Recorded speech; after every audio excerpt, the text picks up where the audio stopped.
இன்றைக்கி கோழி கிச்சாப் செய்ய போகிறோம். நான் Sivakami. Welcome to Siva's kitchen. சட்டியில் எண்ணெய் சூடாகிட்டு இருக்கு பாருங்கள். கொஞ்சோண்டு சைனீஸ் செசமி ஆயில் கொஞ்சம் ஊற்றிக்கலாம். மிக்ஸ் பண்ணி செஞ்சு பாருங்கள், நல்லாயிருக்கும். 2 பெரிய வெங்காயம், காஞ்ச மிளகாய்,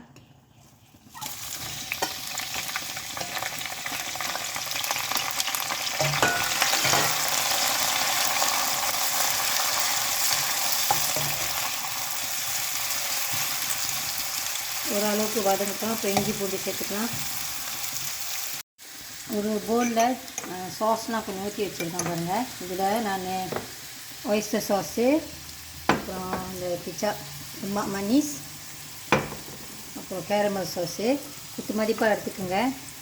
எல்லாத்தையும் ஒன்றா போட்டு நான் மிக்ஸ் பண்ணி வச்சுருக்கேன். இதில் கொஞ்சமாக உப்பு சேர்த்துக்குங்க. இந்த சாஸ்லலாம் உப்பு இருக்கும்.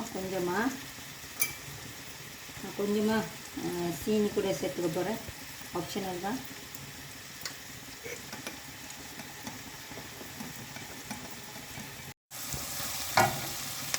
இஞ்சி நிறையா தான் எடுத்துருக்கேன். பூண்டு,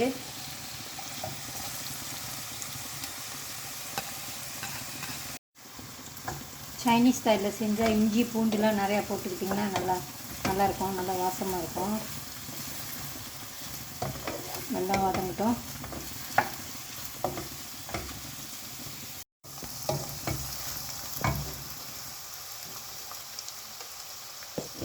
இன்னும் கொஞ்சம் மிளகாத்தூள் சேர்த்துக்கலாம்.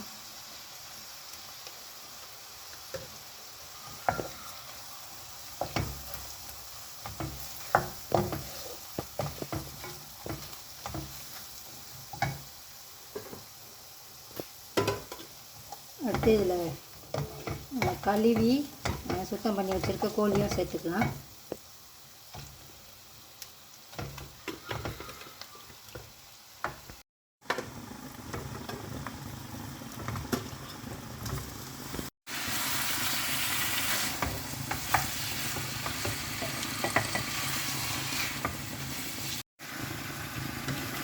ஒரு 2-3 நிமிஷம் ஆயிடுச்சு.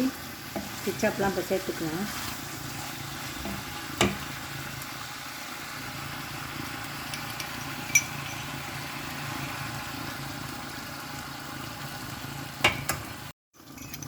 கொஞ்சோண்டு தண்ணி இந்த பவுலில் கழுவிக்கலாம்.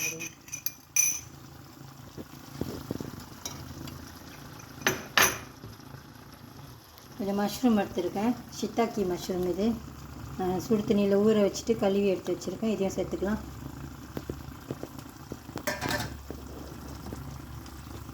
கேரட் கூட போட்டுக்கலாம். நான் இன்றைக்கி மஷ்ரூம் ஒண்டி தான் எடுத்துருக்கேன்.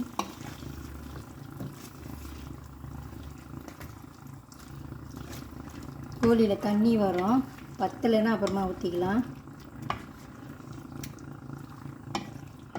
நல்லா கலந்து விட்டுட்டு மூடி போட்டு இப்போ இதை வேக வச்சுக்கணும்.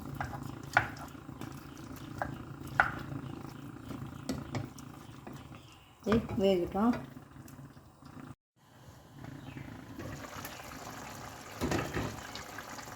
தண்ணி ஊற்றாமே எவ்வளோ தண்ணி வந்திருக்கு பாருங்கள்.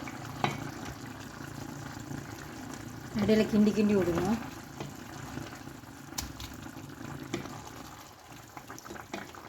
நான் இன்றைக்கி கோழி கொஞ்சம் பெருசாக போட்டிருக்கேன். பெரிய பீஸாக போட்டிருக்கேன். உங்களுக்கு பிடிச்ச மாதிரி வெட்டிக்குங்க.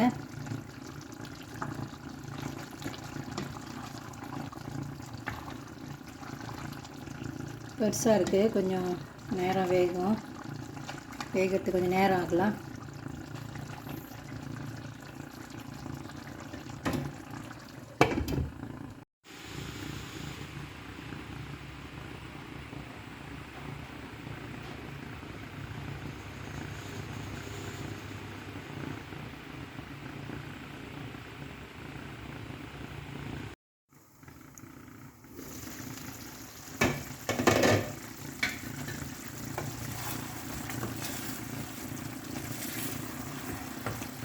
சிவாஸ் கிச்சன் கோழி கிச்சா ரெடி ஆச்சு. பார்க்கவே வாய் விடுது பாருங்கள். நீங்களும் இதே மாதிரி இந்த ரெசிபி ட்ரை பண்ணி பார்க்கலாம். இந்த வீடியோ உங்களுக்கு பிடிச்சிருந்துச்சுன்னா லைக் பண்ணிவிட்டு ஷேர் பண்ணிவிட்டு சிவாஸ் கிச்சன் சேனலுக்கு சப்ஸ்கிரைப் பண்ணிக்கோங்க. தேங்க்யூ ஃபார் வாட்சிங். பாய்.